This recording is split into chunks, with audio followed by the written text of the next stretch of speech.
नमस्कार विद्यार्थियों, आज हम पढ़ रहे हैं एमए फाइनल में जो हमारा प्रथम प्रश्न पत्र है साहित्य शास्त्र। और साहित्य शास्त्र नाम का जो प्रश्न पत्र है उसमें हमारी एक पुस्तक है ध्वन्यालोक। और ध्वन्यालोक की एक महत्वपूर्ण जो कारिका है 13वीं कारिका है जिसमें ध्वनि के स्वरूप का वर्णन किया गया है। तो इससे पहले जो भी कारिकाएँ हैं उनका वर्णन आपको प्ले लिस्ट में मिल जाएगा, टोटल की गई हैं। लेकिन यहाँ पर जो आज हम वर्णन कर रहे हैं वो किन कारिकाओं को कर रहे हैं, जो कारिकाएँ 2022 की परीक्षा के लिए जो अत्यंत महत्वपूर्ण हैं, हम उन्हीं कारिकाओं का वर्णन कर रहे हैं। तो देखिए, जब आप देखते हैं और पढ़ेंगे तो ये जो कारिका है, देखिए 13वें नंबर की कारिका है कि यत्र अर्थः शब्दो वा तम अर्थम उपसर्जनीकृत स्वार्थौ व्यक्तः काव्य विशेष सध्वनिरिति सूर्यभिः कथितः। क्या कहा? यत्र, यत्र कहते हैं जहाँ पर यानी जिस काव्य में। क्या कहा कि यत्र, यत्र यानी जहाँ पर, अर्थात जिस काव्य में।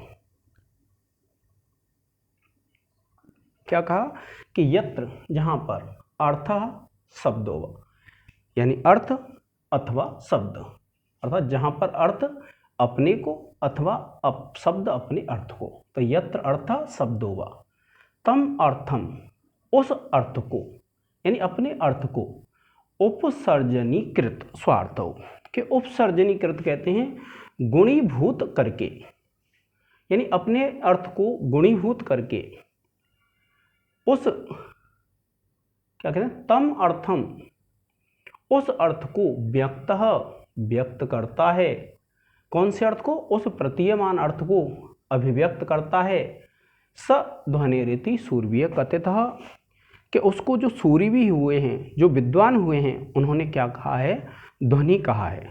क्या कहते हैं कभी कि यत्र अर्थ, जहाँ पर अर्थ, शब्दो वा अथवा शब्द, तम अर्थम, उस अर्थ को, कौन से अर्थ को? उस प्रतिमान अर्थ को अभिव्यक्त व्यक्त करता है।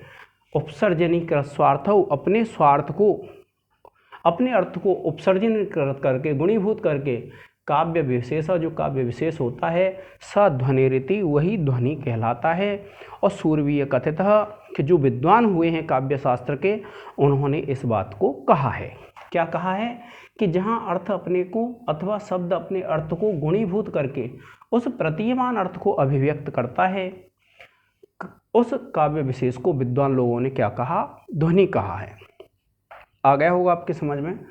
जब आप इसका मान लीजिए यह कारिका आ जाती है और परीक्षा में आने की इसकी बहुत ज़्यादा संभावना है विद्यार्थियों।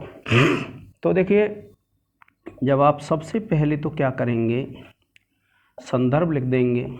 और संदर्भ में आपको क्या लिखना है कि प्रस्तुत कारिका आचार्य आनंदवर्धन विरचित ध्वन्यालोक के प्रथम उद्योग से अवतरित है।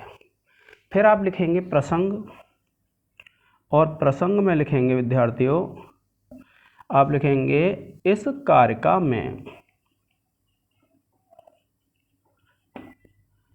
आचार्य आनंदवर्धन ध्वनि के स्वरूप का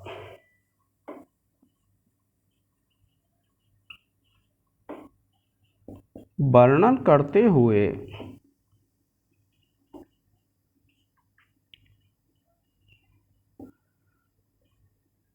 कहते हैं कि,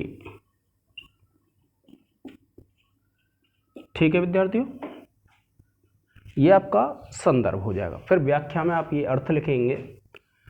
आप इसका एक स्क्रीनशॉट ले लें विद्यार्थियों, और जब अर्थ लिख देंगे फिर उसके बाद देखिए, क्योंकि जब आपने कारिका पहली पढ़ी थी और प्रथम जो कारिका थी वह कौन सी थी? काव्यस्य आत्मा ध्वनिरिति, अर्थात काव्य की आत्मा क्या होती है? ध्वनि होती है।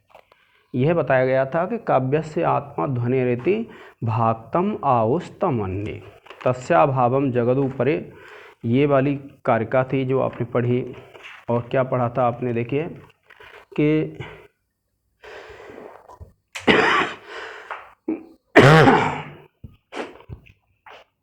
देखिए आपने जो पहली कारिका पढ़ी और उस कारिका में आपने पढ़ा था कि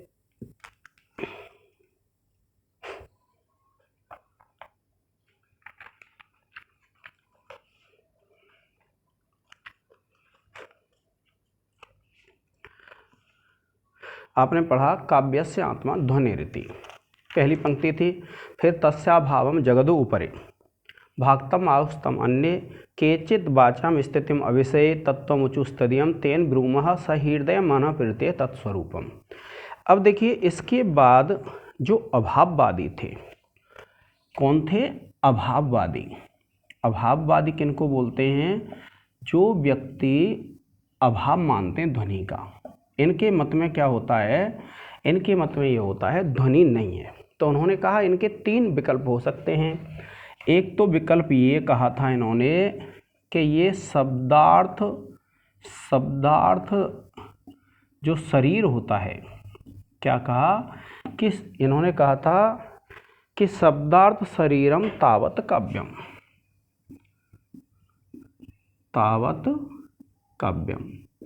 कि जो शब्द और अर्थ का शरीर होता है वह क्या कहलाता है? काव्य कहलाता है। और काव्य कहलाता है तो इन्होंने क्या कहा कि भैया शब्द और अर्थ के, शब्द के चारुत्व हेतु होते हैं अनुप्रास यमक आदि, और अर्थ के चारुत्व हेतु होते हैं उपमा आदि अलंकार जो हैं। फिर इन्होंने क्या कहा कि जो वर्ण संगठना के माधुर्य आदि गुण पाए जाते हैं काव्य में, वैदर्भी आदि वृत्ति वो रीति पाई जाती हैं। तो इस प्रकार से उन्होंने कहा कि फिर इससे अलग ध्वनि क्या होगी? पहला विकल्प क्या बनाया कि भैया शब्दों और अर्थ जो होते हैं, शब्दों और अर्थ का जो शरीर होता है वह काव्य कहलाता है। तो शब्द की शोभा किससे बढ़ती है? अनुप्रास आदि अलंकारों से। अर्थ की शोभा किससे बढ़ती है? उपमा आदि अलंकारों से। इनमें गुण पाए जाते हैं माधुर्य ओज आदि, वैदर्भी आदि रीति पाई जाती हैं। उन्होंने कहा कि इसमें उपनागरिका आदि वृत्तियां भी पाई जाती हैं। तो फिर इनसे भिन्न ध्वनि तत्व क्या है?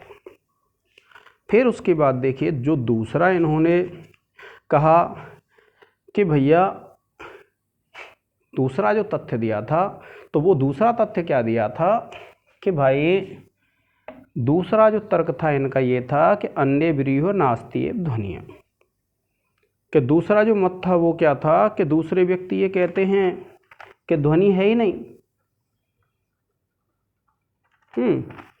तो देखिए क्या कहा कि यद्युक्तम कमनीयकम अनत्य वर्तमानस्य तस्य उक्तेषु अलंकार आदिषु आदि प्रकारेषु अंतर्भाव। दूसरा जो मत दिया था कि भैया कि जो सुंदरता होती है, सुंदरता का जो हेतु होता है वह क्या होता है? सुंदरता का हेतु होता है अलंकार, रीति, वृत्ति, गुण, ये होते हैं। और अगर इनसे अधिक सौंदर्य इससे उत्पन्न नहीं हो रहा है तो फिर ध्वनि नाम का कोई भी तत्व नहीं है। तो ये क्या कहते हैं, इन्होंने जो तर्क दिया वह क्या दिया कि भैया जो शब्द और अर्थ हैं, तो शब्द तो क्या होता है? शब्द वाचक, और जो अर्थ है वो वाच्य होता है। तो उसने कहा जो शब्द और अर्थ के जो आश्रित होते हैं उससे भिन्न जो व्यंग्य और व्यंजक के आश्रित ध्वनि होती है वह उसमें अंतर्भाव नहीं हो सकती। क्योंकि उन्होंने क्या तर्क दिया था कि जो शब्द और अर्थ होते हैं वो काव्य के सौंदर्य को बढ़ाने वाले होते हैं, और शब्द और अर्थ जब काव्य हैं तो उसके सौंदर्य को बढ़ाने वाले अलंकार हैं, तो उनमें अंतर्भाव हो जाएगा। तो कवि ये कहते हैं आनंदवर्धन कि उसमें अंतर्भाव नहीं होगा। क्यों नहीं होगा? क्योंकि जो शब्दालंकार हैं और अर्थालंकार हैं वो किसके आश्रित होते हैं? वाच्य और वाचक के, क्योंकि वाच्य अर्थ है और वाचक शब्द है। किंतु जो ध्वनि होती है वह ध्वनि वाच्य और वाचक के आश्रित नहीं होती है। ध्वनि किसके आश्रित होती है? व्यंग्य और व्यंजक के। तो इसलिए जो ध्वनि व्यंग्य और व्यंजक के आश्रित है उस ध्वनि का अंतर्भाव ऐसे तत्वों में नहीं हो सकता है जो वाच्य और वाचक के आश्रित है। उसके बाद तीसरा जो हेतु दिया था इन्होंने ये दिया था कि